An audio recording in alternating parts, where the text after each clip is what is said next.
Pero puntahan muna natin ang Kamara, Lakay Romel, dahil apat na Office of the Vice President officials na una nang nakontempt, binigyan daw ng forlaw ng House Blue Ribbon Committee. Alamin natin ang detalye mula kay RH12, Milky Rigunan. Manang Milky. Manang Milky, magandang umaga.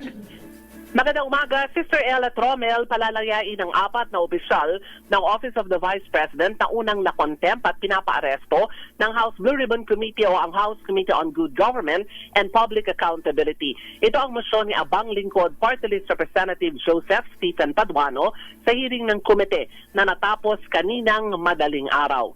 Sa motion ni Paduano, kinonsidera ang pagharap na maito para sagutin ang isyu kung papaano ginastos at ginamit ang 2022 at ang 2023 confidential funds ng OVP.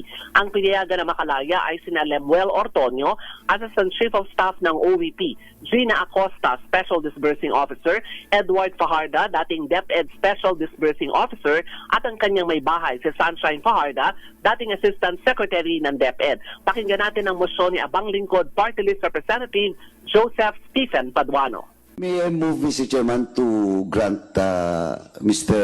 Limel Ortonio, Ms. Sansen Fajarda, Ms. Gina F. Acosta, and Mr. Edward Fajarda to be granted the furlough, Mr. Chairman.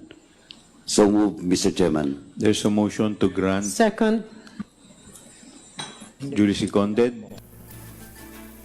Nilinaw ng komite na hindi pa inaalis ang contempt and arrest orders laban sa apat na mga opisyal. Samantala, si Acosta isinugod kagabi sa Veterans Hospital matapos sumama ang pakiramdam habang tinatanong sa hearing.